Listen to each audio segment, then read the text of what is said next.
Come on, internet. We've got the biggest drought-breaking downpour as we speak. Good. God, we need it.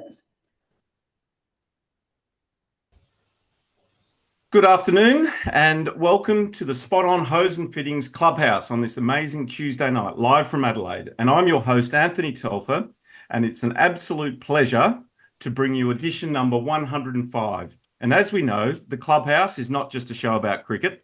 It's a place where we come together to relive the highlights, share our thoughts and celebrate the day's play with both our teammates, opposition and umpires over a cold beer, or as I discovered tonight, a red wine or a soft drink. So whether you're a club cricketer or an international player, the Clubhouse has something special for everyone. And as always, the Clubhouse is brought to you by a wonderful sponsor, Spot On Hose and Fittings, who specialise in the supply of hydraulic hose and fittings for the mining, manufacturing, agricultural, industrial and construction industries. So tell Jeff and Ben Charlesworth that Telfer and Walshy sent you. And as usual, I'm joined in the Clubhouse tonight by great mate and Aussie legendary broadcaster, Peter Walsh. Well, I've been away in Mildura all weekend and it's great to be back here. Just finalising a few things on the Spirit of Cricket tournament in Mildura. I'm really looking forward to tonight, Walshy. Yes, I'm myself. I think it's going to be one of those buzzy nights, and I can start off with my two favourite letters in the alphabet. One is A for Afghanistan and B is B for Bangladesh. And then you can throw another A in after that, and that was A for the Australian team who copped the big A and a flick from the competition. Isn't cricket amazing? Isn't it not predictable at all? And I think to myself, I was going to talk about everything tonight. Now you can talk about anything because of the luminary guests that we've got. And what we're doing, as always, as I throw back to you, is history means so much to us. I failed history miserably in matriculation, and yet I love getting scores from cricket or football or golf or tennis. And tonight, we're going to do some digging, some deep digging. And we've got Josie Sangster who's with us as well. So we are well served by a big cast in our Spirit of Cricket show tonight, Telf.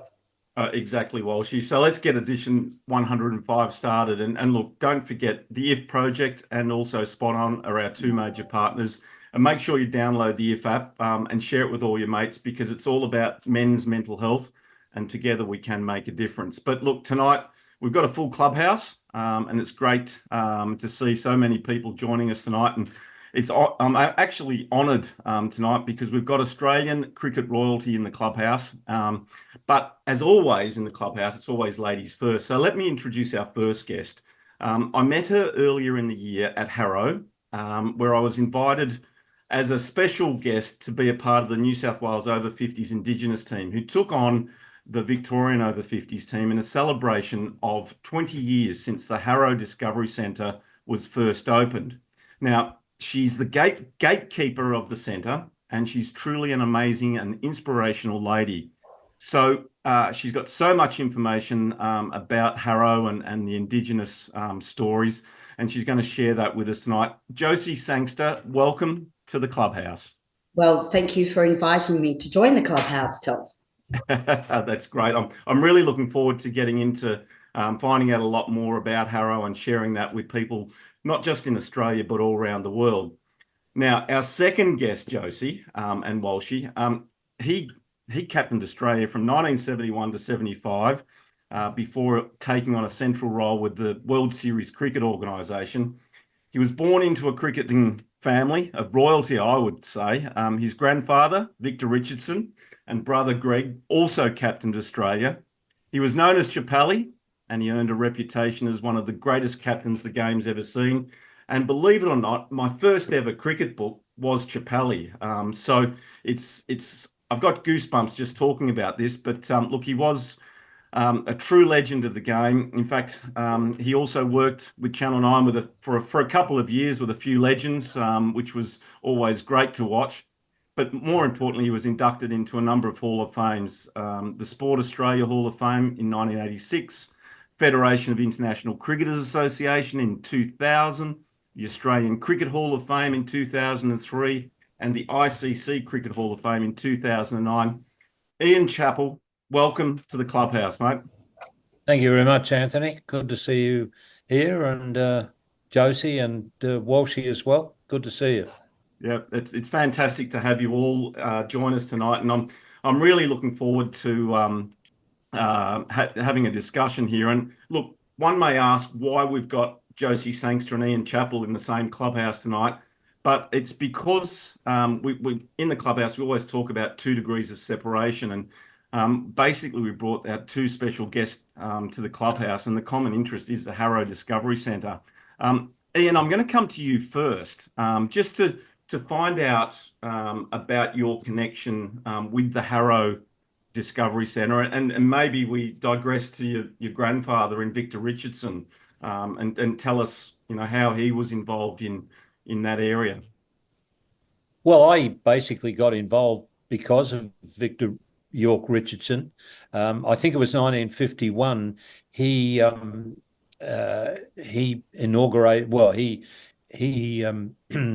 was there for the opening of the centre in Harrow, and they had all the names of the cricketers who went to the Aboriginal or Indigenous cricketers who went to England in 1868, and they got Vic to open that. They then decided, this was back in 2009, to upgrade the the plaque that they had there, and they upgraded it by not just having the Indigenous names, but they had the English names as well, and they also included Vic's name on the plaque. So because I was Vic's grandson, and I happened to be the eldest of the 3 boys, I was invited there to open the centre. I can't remember exactly. I think leading up to that, I'd been talking about the 1868 Indigenous side that went to England, and saying that they were really the forerunner of all the Australian teams that followed, and therefore they deserved to have a number, as all Australian cricketers have. And, I put this to the board of control. The board typically, prevaricated, and there was a whole lot of carry on. And I partly understand where they're coming from, because, they had a number 1 going through, I can't remember how far it went at that point, but they had a number 1, and they were very worried about putting the Aboriginal team in ahead of the first Australian team. And Bob Merriman, in the end, from Cricket Australia, came up with a very good suggestion. And so the Aboriginal team, you'll note, are 1A through to, I think, 14A. And so the 1, it puts them at the top, but the A signifies Aboriginal. So that to me was a pretty good way of doing it. Then sometime later, I knew a few guys on the Hall of Fame committee, and I put to them that Johnny Muller should be inducted into the Hall of Fame. Now, I said to them, you may have a special category there, but Johnny Muller, as obviously far and away the best player on that 1868 team, and a player that W.G. Grace praised very highly for his ability, I said he deserves to be in the Hall of Fame. Now, they had they had some sort of number qualification, and I think 5,000 runs might have been it, and I don't know how many wickets. But, I said to them, look, Johnny Muller and a lot of other people will never, ever reach those targets, but they still deserve to be in the Hall of Fame. Anyhow, I didn't really get anywhere with Johnny Muller for a long time, but now he has been inducted into the Hall of Fame. So, I feel some sort of satisfaction that the Aboriginal cricketers have been given numbers, and that Johnny Muller has been inducted into the Hall of Fame. So that's where my involvement got started. Fortunately, I wasn't able to get to the last function, and I wasn't able to get to the previous one. But, I'm there in spirit because I have a great feeling for that first Aboriginal team, to know what they went through just to get to England. Knowing that they sort of grew up and played their cricket in Western Victoria, and then to go to England in the cold weather and to travel, I don't know, something like 3 months on the boat, and to then play it. And if you look at how many games they played, it was an enormous number of games. Anybody who thinks they didn't deserve to be classed as Australian cricketers is not thinking correctly. So that gave me quite a lot of satisfaction. Yeah, wonderful stuff. And Chappell, you're actually there more in spirit, because while I was there earlier in the year, I saw a bat that had been signed by you, and so you're there forever now, mate. So it's a credit to you. Walshy, I'm going to throw to you to ask Ian a couple of questions, and then we'll introduce Josie and get to talk a little bit more about Harrow. Thanks, Self. Ian, are you normally a man that likes to delve into history? Is it something that you could sit down and you could say, this really interests me, there's a thread, I want to follow this thread and see where it leads me? I guess through the family and the fact that Vic was captain of Australia, and his eldest daughter was my mother. So there was always cricket history in the family. Martin, our father, was a very good district cricketer, played Claxton Shield baseball for South Australia. So the history thing was there. I knew a lot of things about the history of Australian cricket. I can't remember where I got interested in the 1868 team, but I think it was mainly because I felt, well, that was the first Australian team. Now, it may not have been test matches, but there were no test matches in 1868. Test cricket didn't come into being until 1877. And even then, they played the games, and I think it was something like 2 or 3 years after that before they called it Test cricket. So I was always aware of the history of the game. I probably read more about the game of cricket after I retired, but the history, I was never interested in books where it said, oh, we came out after tea and we lost this week. As soon as I read that, I'll just close the book and throw it away. I'm more interested in books that, talk about the people that played the game, the tours, things like that. So yes, I have. I've always had a bit of an interest in history. I read mostly about my grandfather Vic Richardson once I'd retired, and I can remember reading On Top Down Under, which was originally written by Ray Robinson. When he died, Gideon Hay took over, and it was all about the captains of Australia. And, I remember reading about Vic, and a couple of times I read stories, and I thought to myself, and I laughed, and I thought that's where it comes from. Vic, I have described myself a number of times as being more of a Richardson than a Chappell, and I think I picked up a few of Vic's. I'll call them good habits along the way.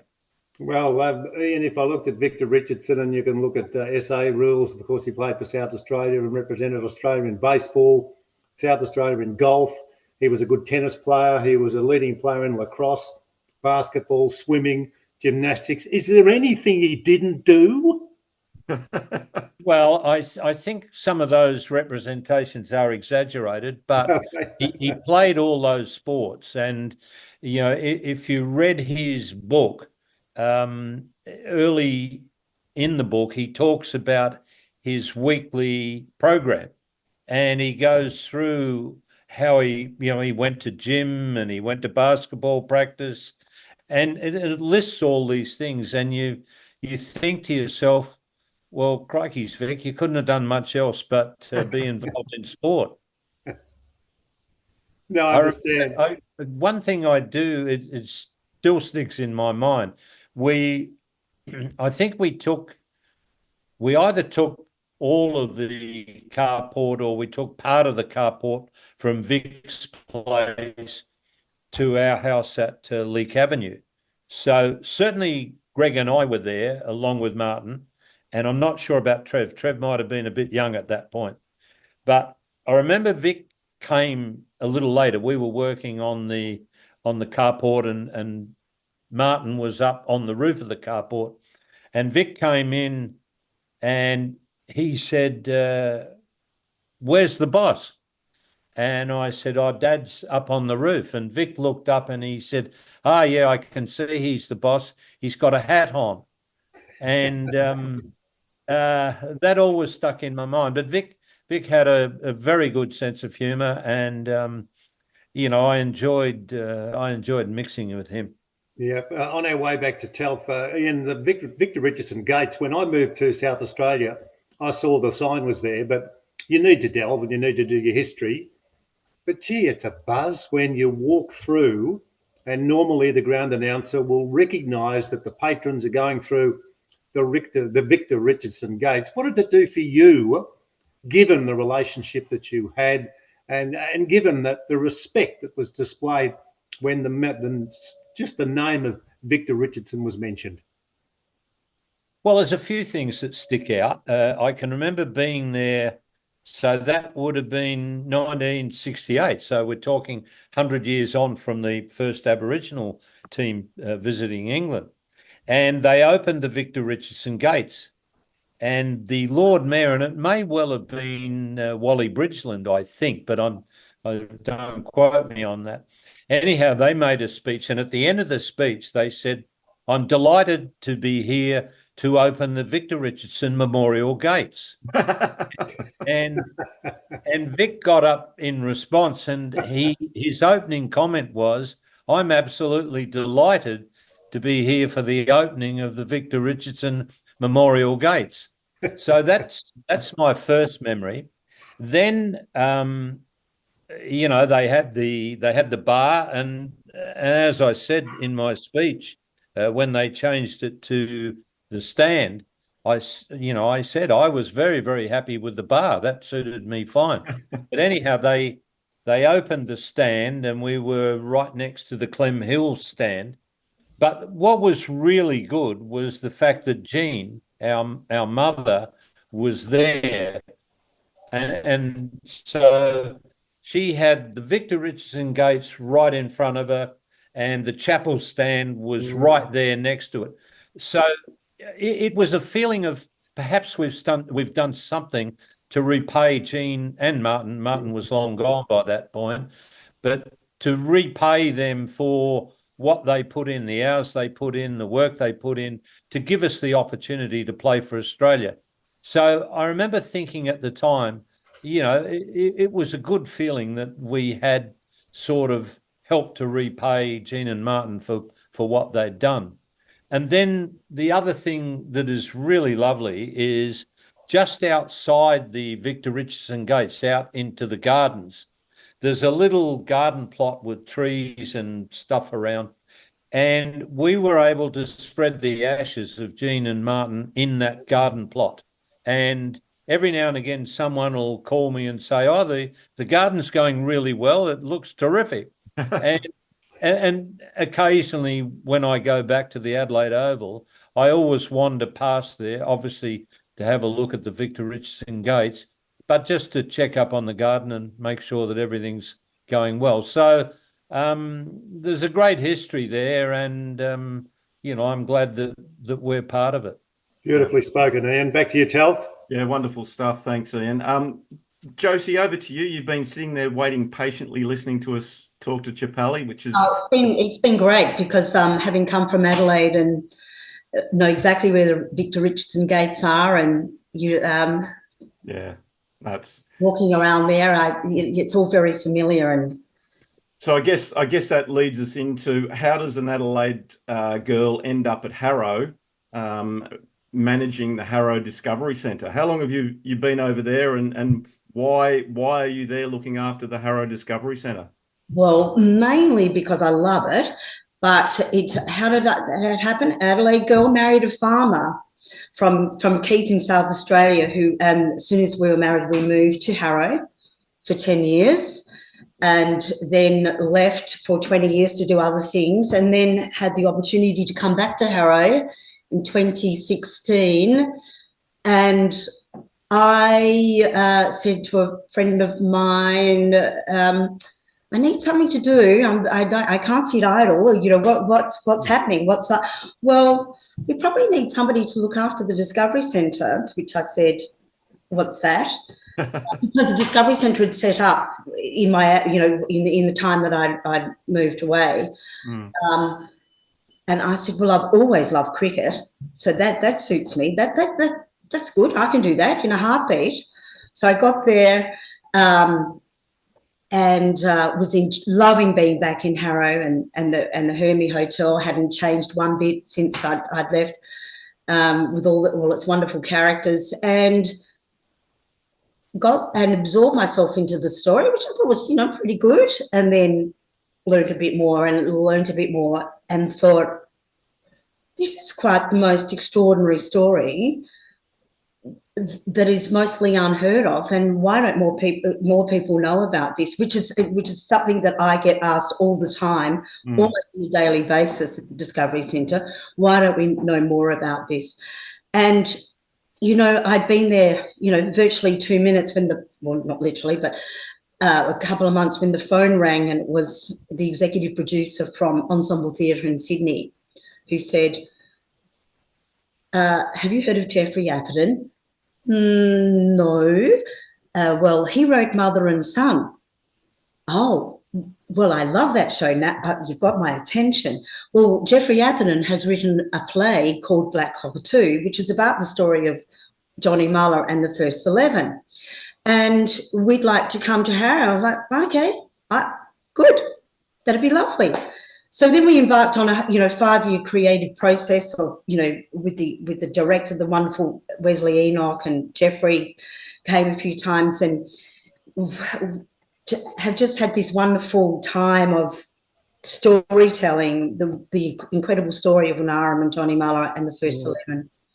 And it's just been a joy. And there's been many other ways that we've told the story over the years, but I certainly don't get many hours to sit there filing my nails waiting for visitors, which is what I initially thought would happen. Oh, that's and good to it's hear. just fabulous. Yeah, wonderful stuff. Look, I obviously, having been there for the first time, and I had a connection with Johnny Muller through Willowfest, where they brought their first Indigenous Johnny Muller team to Mildura and played in Willowfest for a number of years. But I'd never had the opportunity to go to Harrow. And the first time I think I pulled up there on the Friday night or something, and it was late at night, and I went out onto the balcony of the Hermitage, and what a pub that is. It's an amazing place. Yeah. And I looked across the road and I saw what appeared to be like a little tin shed. That's what it looked like from the balcony late at night. But then to go in and have a tour on the Saturday afternoon, it just opened up, and the things that are in there, and I'm going to get you to tell us some of the exhibits that you've got in there. But obviously the one that caught my fancy was you walk in there and the first thing you see is Johnny Muller there, and he's 8 foot tall, and it's a bronze statue, and you were up there caressing his hand and talking to him and having a lot of fun. Tell us what we've got to look at the Harrow Discovery Centre. What's inside, because there's some amazing exhibits, both cricket and obviously cultural. Well, you're right. It is the front entrance is a little tin shed. It is the original blacksmith shop that's had a lick of paint and a couple of signs put up. But that's in keeping with Harrow and its historic nature. A lot of the buildings there are very much the era. Like, there's not much modernisation, which is its charm. So you do walk into a little tin shed, and there is a resin statue of. Oh, is it? Sorry. Yeah, I know, but it's deceptive because they've coloured it up to look like bronze. But there is a wonderful statue by Smiley Williams in the foyer. And in the front room, the story begins. We tell the story of how it came to be that a group of young Aboriginal men from Western Victoria, in the 1840s were on their land. White settlement happened. Lots of things happened. Displacement, border protectorates, being moved off their land. So how did it happen? We go through the story of how it happened that these young men started to become involved with playing cricket. And it was usually because they started playing cricket on the stations, the large settlements that had set up around the district from north of Balmoral, Mount Talbot, to Bring Albert and Struan on the South Australian border. So we go through how that happened, the interaction of them being asked to field and throw the ball back to the wicket, and then knocking off the stumps, and the settlers going, well, this is pretty good.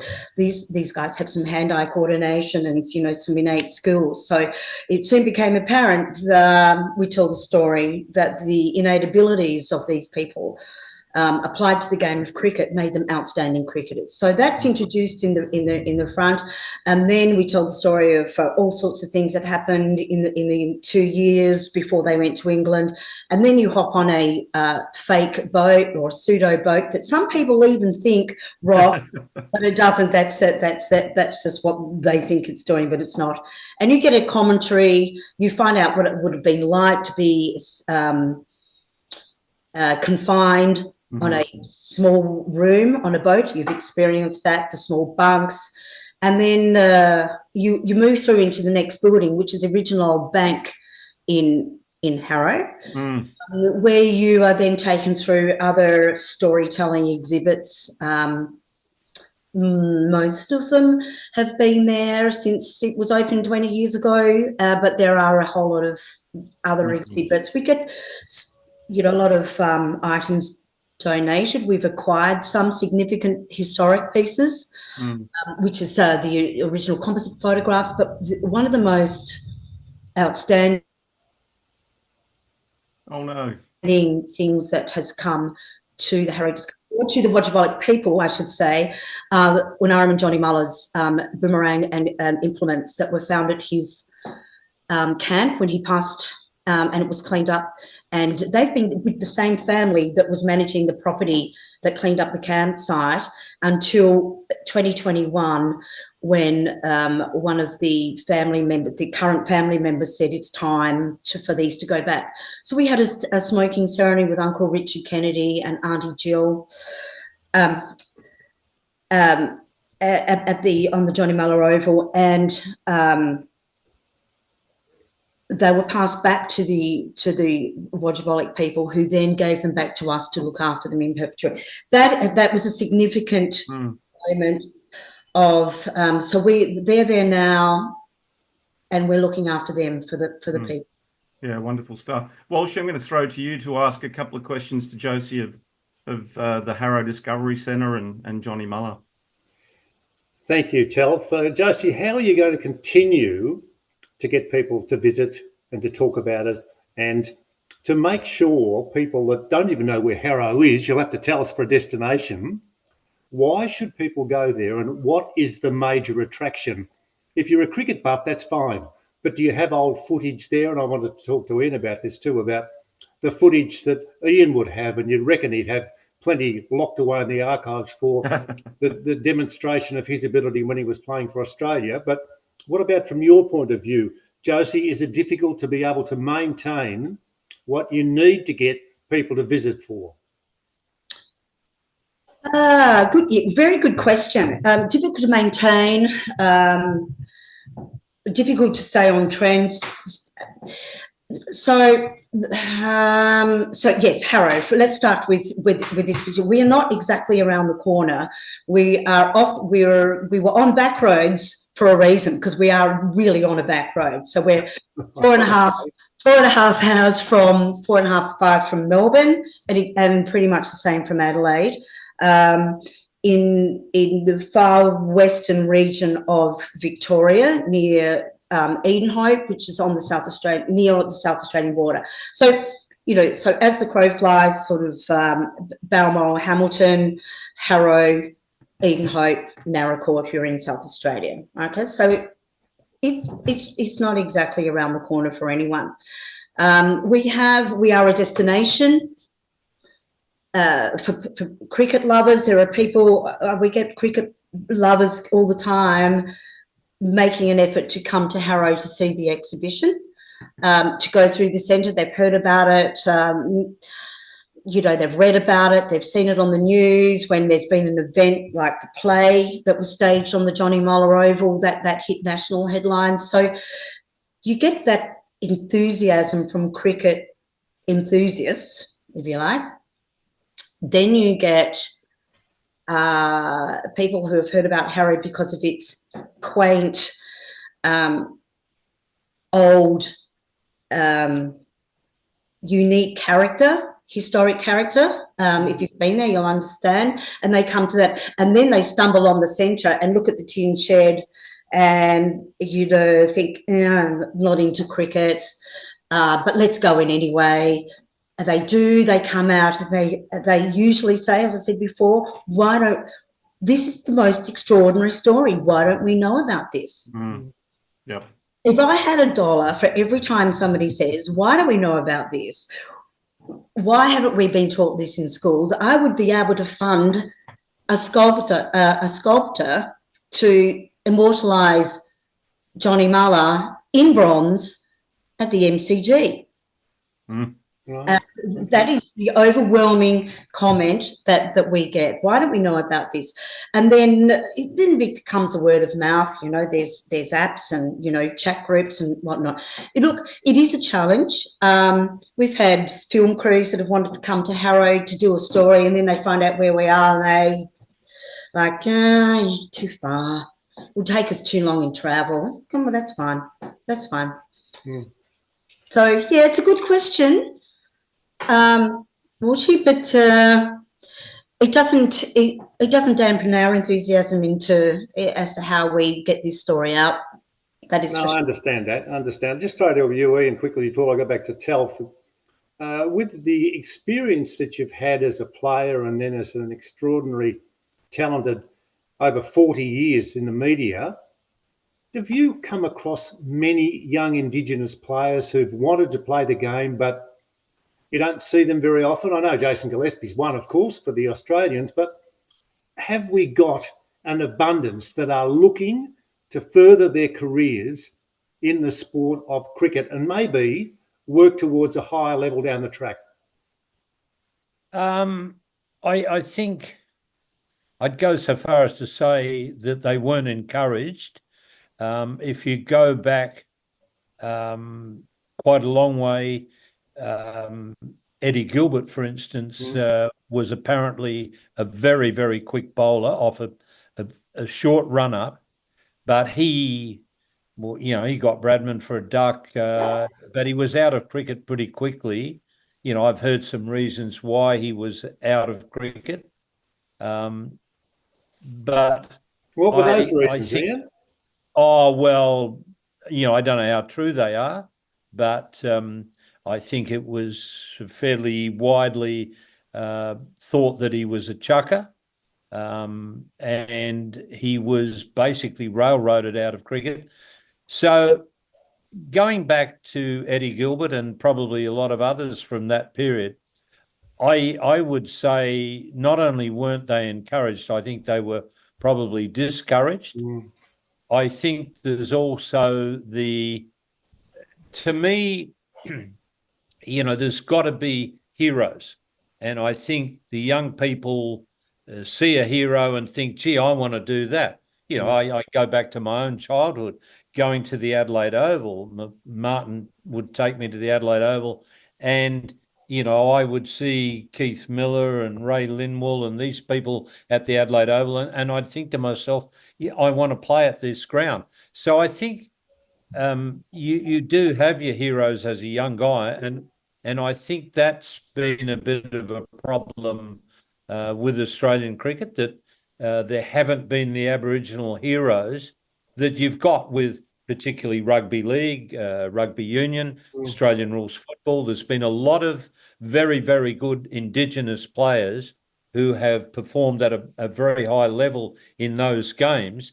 And so the flow on from that has been tremendous, but there's not that that feeling of hero worship with cricket. I've spoken to John Maguire a bit about this, and I asked him, you know, is that a problem? And John was a very good cricketer himself in WA, and he said, you know, there weren't those sort of Australian cricketers that you could follow. And it was interesting, as people would know, the 1988 team went back to Australian Indigenous team, went back to England to sort of recreate the tour. And that was managed by Mark Ella, the former great Australian rugby union player. And I remember talking to Mark, and he said, we barracked for the West Indies against you lot. And I said to him, Jesus, what were you doing, mate, barracking? And he said, well, they were black and they were our heroes, and we wanted to be like them. So there wasn't that Australian hero worship. So I think in part I think that's been part of the reason. I think there's never just one reason. There's always a number, but I think that was that was something that was lacking, that was really important. Yeah, good call. Telf. Yes, very good. Nice lead in, Chappell. You must have been in the media for a number of years, because I want to talk about that 1988 tour and your involvement in that. And obviously you touched on the fact that Mark Ella was one of the people that organised that. Tell us how you became involved and how you threw your support behind that tour, and some of the people that were involved in obviously that tour. Well, we played a game at Manly Oval, actually, basically to send the Indigenous team on their way. Bob Hawke was the Prime Minister at the time. He had a function in the, I think it was in the rooms at Manly Oval. That could well have been, and hopefully it was, the last game of cricket I ever played, because when I retired, retirement to me is pretty simple. If you look it up in the dictionary, it means I don't play anymore. And that's how I was. I didn't want to play, but there were a few games that I felt that I sort of had to play.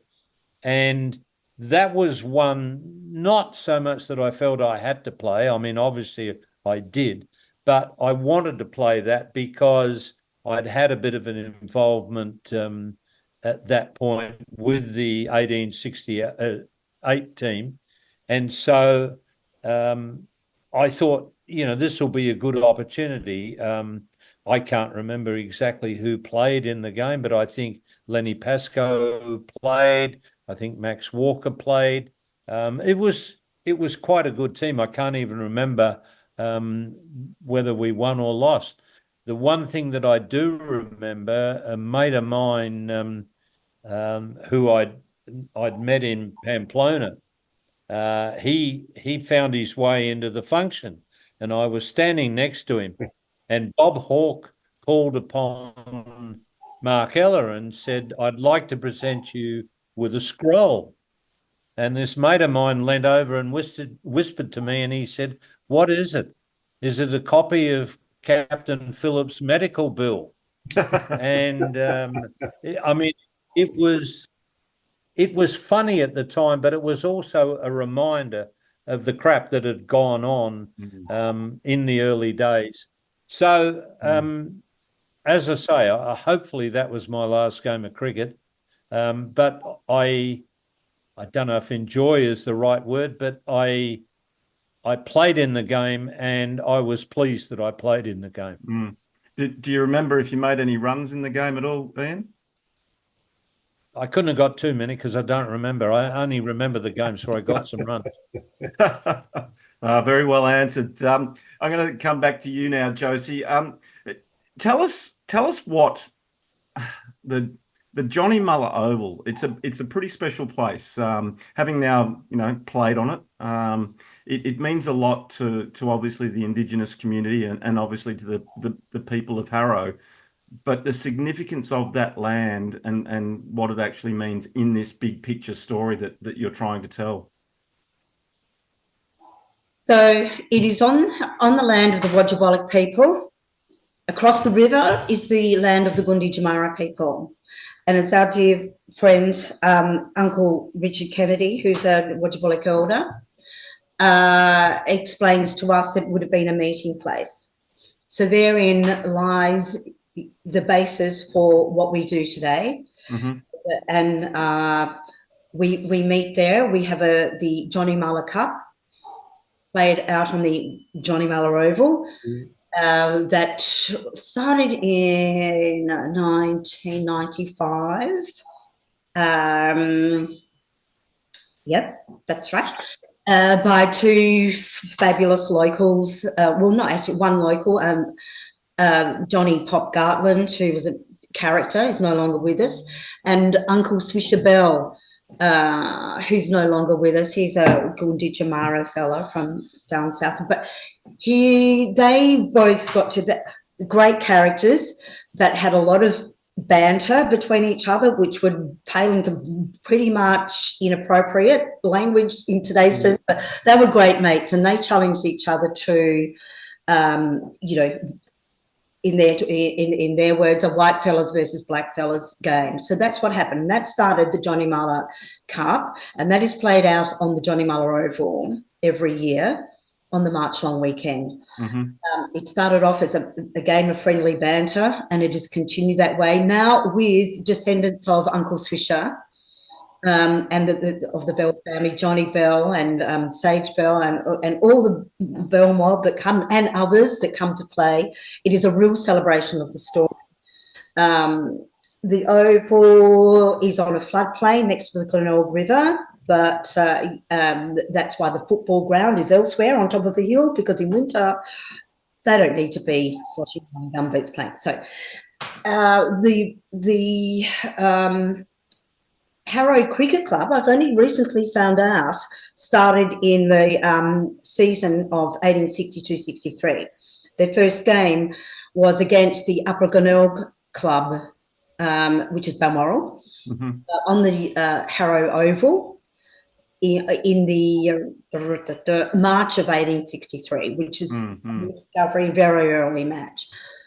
When Johnny Muller played for the Harrow Club, when he got back on the post-tour, 1868 tour,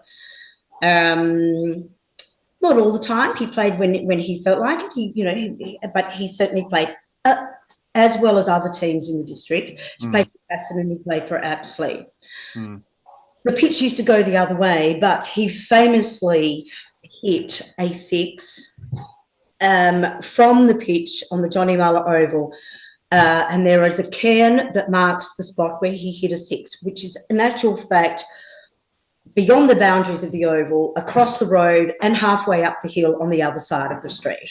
And while I was there, Josie, I was intrigued. So I climbed the hill to have a look where the ball landed. Yeah. And on the way back, I measured the distance. What did you? It was 125 metres. So that the man could bat. There's no doubt about that. And that's why he's in the Hall of Fame, Telf, Yeah, no, it was might not be in too many records, but you've seen it for yourself. Yeah, no, definitely have. And he certainly is in Harrow and still is and will continue that legend status. Yeah, and look, while we were there, Josie, and I hope you can stick with me here. And you took us to the cemetery and to his gravesite, and obviously Johnny's gravesite is away from the, I guess, the white people section. So he's down the back, but he's the only gravesite to be identified in that area from my memory.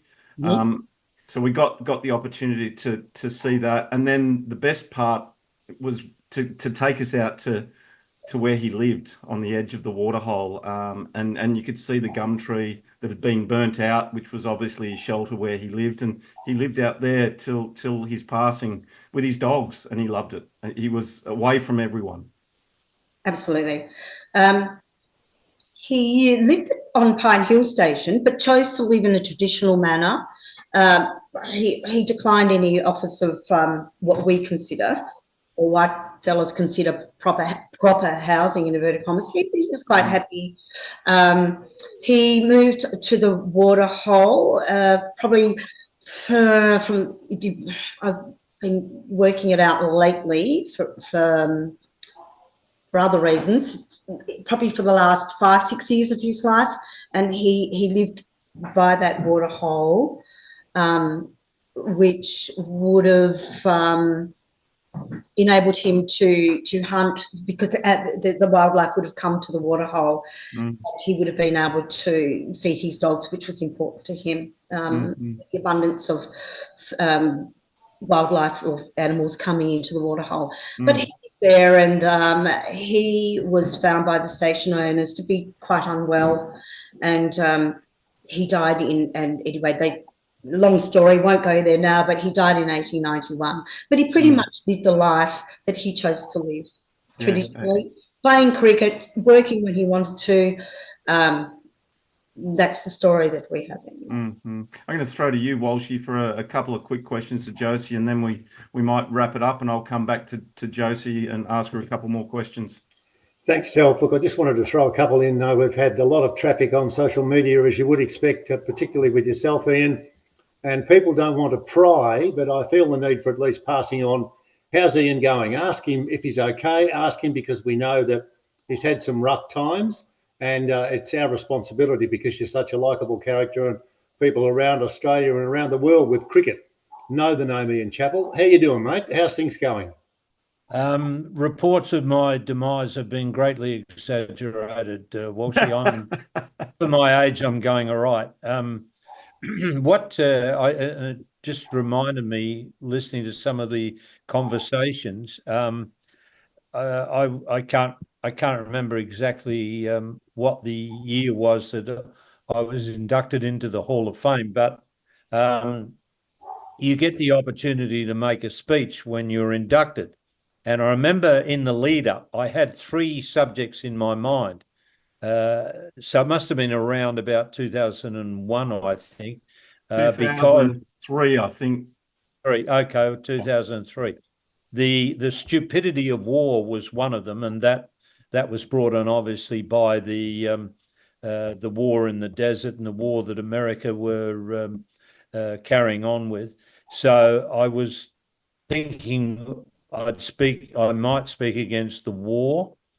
The second one was, I knew Richie Benaud was never going to be inducted into the Hall of Fame while he was on the committee, which I thought was ridiculous, because Richie Benaud was a Hall of Fame cricketer, captain, commentator, many reasons why he deserved to be in the Hall of Fame.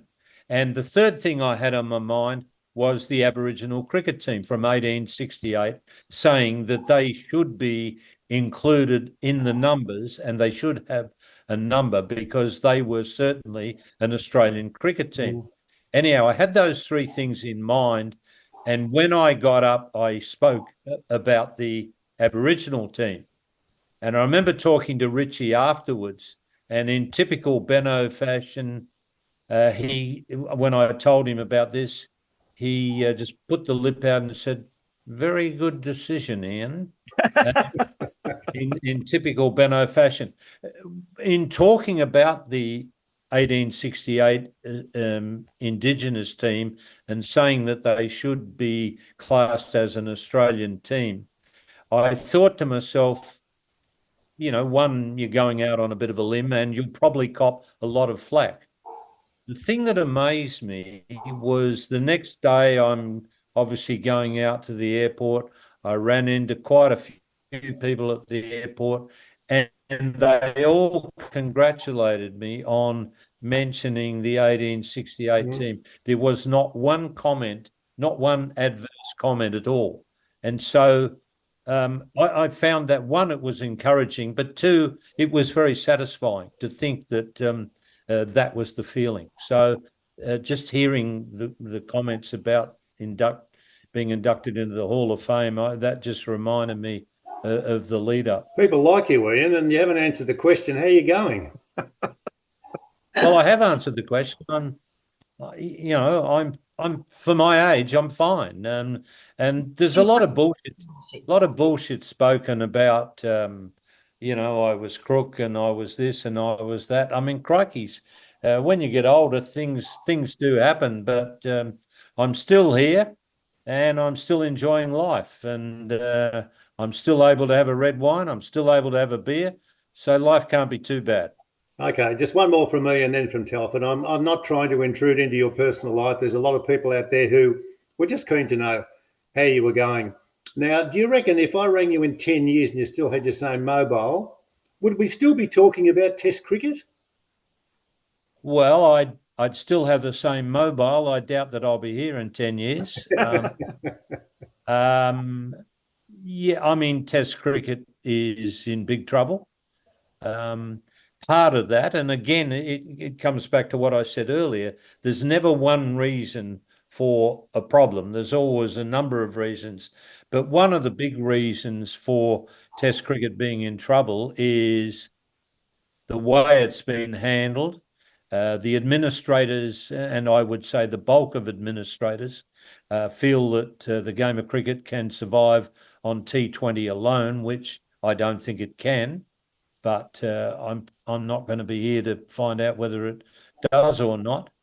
For instance, letting the West Indies cricket decline the way they have is a disgrace. Someone should be kicked up the bum for that. A lot of people should be kicked up the bum for that. And just to give you another indicator of the stupidity of how the bottom line rules cricket, and the bottom line is financial. That's pretty well all administrators, not just Australian, it's the worldwide administration. They think purely in financial terms. You have a look at the timing of the second World Cup semi-final of this T20. It'll be played between England and India at 10:30 in the morning in Guyana. Now, it's played at 10:30 because that's the ideal time for Indian television. Now, and herein lies a major problem in cricket. When you've got between 70 and 80% of cricket's income comes from one country, India, that's a problem. And it manifests itself in problems like the ones I just spoke about. Yeah, good call. All right, bye, Josie. Let's go to Telf. There's been some hard-hitting comments tonight, and hope you've enjoyed them all as much as I have. Telf? Yep. Thanks, Walshy, and thanks, Ian. Josie, just one last question about, the future of Harrow and the Discovery Centre. I know that you've been... Chappell spoke about how he likes to read. I think we might have a book that he might like to read. You've been working with some writers. Tell us a little bit about the book that you've been working on.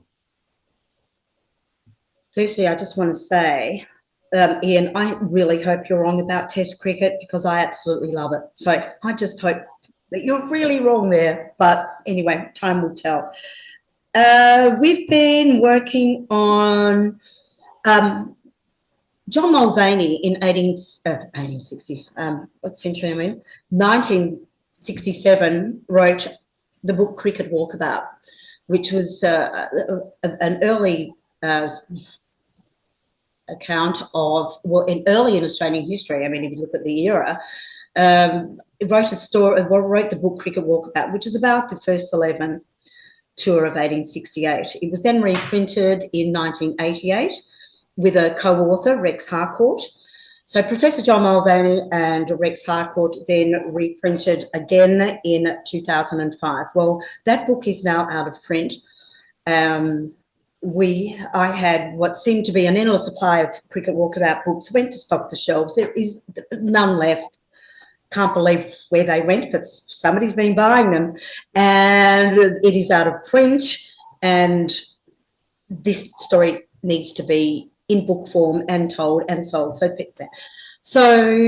I rang a publisher that I'd had some contact with and said, so how do we go about this? And he said, by this time, the two authors had passed, Rex Harcourt, and so he said, we're going to have to find the family and get permission to, which I did. That's a long story for another time. So I did have got permission from both families, the Mulvaney family and the Harcourt family, to reprint this, the 4th edition of Cricket Walkabout, which has just been fantastic. I haven't had any book publishing experience before, but certainly doing a lot of research. Not everything was kind of sort of accurate in Cricket Walkabout. We've since found out, with the benefit of hindsight, it's a marvellous thing. There's been new information, and certainly the development of Aboriginal people playing cricket, the Muller Medal, Scott Boland, the 1988 Aboriginal, even though the 2nd edition was printed in 1980, it didn't really have much about that. So there's been a lot happening in Aboriginal cricket since then. The tour in 2018 that was put together, the women's squad, that included, and the men's squad that included Scott Boland, that came to Harrow to learn the story. So there's all of these marvellous new things that we can add. So we have contributors that include the grandson of one of the original authors, Rex Harcourt. His grandson is Darcy Moore, who's doing a dedication. Darcy Moore is probably more well known for being the captain of Collingwood. Mm-hmm. Very proud of his grandfather's work, always has been. I spoke to his mother today, and she said that Darcy has read what other contributors for this edition have been writing, and it's made him quite emotional and quite stirred. So he's writing a dedication to his grandfather's academic life and work. Richard Mulvaney has written about his father, John, writing the very first edition back in '67, when it really wasn't all that fashionable to be writing such pieces.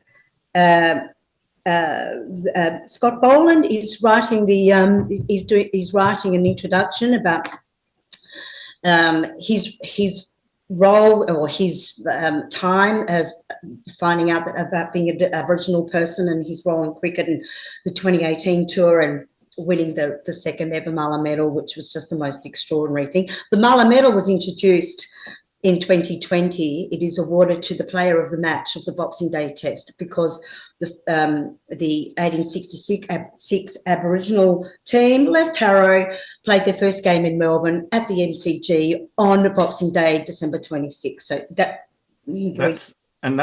story in itself, Josie, no one's aware of that story. I'm 100% positive about that. When I was told, I couldn't believe it. So Tom Wills, who's actually more famous for inventing the game that we now know as AFL football, actually came to the district and coached the Aboriginal men from the stations from all over at a base camp in Edenhope, and chose a team, and then travelled to Melbourne to play his club, which just so happened to be the Melbourne Cricket Club First 11. The day that was available for that match to be played out was December 26 and 27. Of course, it was a 2-day game. There was no test matches. It wasn't, the Boxing Day Test as we now know it, but Cricket Australia have acknowledged that game by introducing the Muller Medal, which extraordinarily Scott Boland won on debut with his incredible 6 for 7. And him having actually been to the Harrow and engaged with the story was incredible, because he absolutely attributes his connection with that to his trip to Harrow. Hey, Josie, here's a really... Can I just add something? Yeah. Go. Ashley Mallett wrote a book on the first Aboriginal side to go to England in 1868. I'm not sure what it's called, but Ashley. Sorry? Black Lords of Summer. That's it. That's the one. Yep. Yeah. Right. Yes. Very good. Yes, I do need to acknowledge that is another publication that was written. And then there's been some other wonderful pieces written about this story. Bernard Wimpress has written some fabulous, he's done some fabulous research. David Sampson in the Black Lords of Summer, not the Black Lords of Summer, Strangers in Strangers in the Oh yeah, don't worry about that. Chapter 18. That's actually one of my favourite. But anyway, so we are publishing. We are in the process of Strangers in a Strange Land. Got it. We are in the process of working on this 4th edition. It'll be launched at the end of October, early November, and at the TBC, and it will be fabulous. Yeah, wonderful stuff. Here's a silly question. Josie, why hasn't there ever been a movie written about this entire story? I mean, it's a remarkable story. Surely someone out there needs to do a mini-series or something. Surely. Funny you should say that. I have been part of the creative team for the last 5, going on to 6 years, through COVID, in Zoom meetings with the creative team to produce a screenplay, a 4-part, 4-episode mini-series on this story, which we are hoping will be picked up by a broadcaster. The amount of people that say this is the most extraordinary story, as I've said, I've alluded to that before, but we keep hearing it. And a story has been written, a drama 4-part miniseries, but unless you're a crime series or a horror series at the moment, it seems that nobody's too interested in what's going to make the bucks come over the desk. So we are not giving up. We have produced a teaser pilot. We have a fabulous creative team with cultural advisors, and it is very authentic. Like it's a wonderful piece of writing that needs to be recognised, and we're ever hopeful that somebody will acknowledge the great work that's been done. We need to find somebody that's got a little bit of money and loves their cricket and gets behind you guys and backs it. So look, it's been a little bit more than a little. Of course. Out there, you know, like in wealthy cricket land, surely that needs to. Yeah. Just a quick one, and we have now, believe it or not, we've been going for an hour, and we've just been sitting here chatting about everything. How does the Discovery Centre, and we'll wrap up soon, how does the Discovery Centre raise money? And I know that you've got a picket fence panel that you put up, and you put, you know, people's names and business logos on that. And when I was there and we played in March, I think half the ground has this picket fence paneling system that the local committee come out and they bring it and they peg it in, and they go halfway around the oval. We need to see the whole oval surrounded by a picket fence, which would just set it off perfectly. Well, it goes halfway around the oval, Telf, because I've run out of friends to sell more pickets to. Well, hopefully we've got 5,000 followers, nearly 6,000 followers here in the clubhouse. Maybe we could get half of those. Because it looks fabulous. Because the 20 Muller Oval is on a floodplain, we can't have a permanent fixture like, you know, the pretty, you know, barrel ovals and whatnot, because it would go on the water, and that wouldn't be sensible. So how do we buy a picket panel? How do people do that? Well, we sell a 2-metre panel for $200, and we as you will know soon, you will get the Spirit of Cricket logo put on that, and it goes, and we put it out, and we then use that for other community events, or we don't make money from selling the panels. We make money from potentially hiring it out for events afterwards. We're trying to make the panels affordable to everybody in the first place. So it's basically a wholesale price. But as I said, I've run out of friends. We'll find you some friends. We'll find you some friends. Hey, Josie, we could talk for hours. Chappell, he's probably got to go and have a red wine or a beer. I do too. And we all do probably. It's been an absolute pleasure. Walshy, maybe one last word from you, and maybe one last word from Ian, and then we'll wrap it up. Ian, just a quick one, deflecting to Greg's golf. How's he going? He's fine.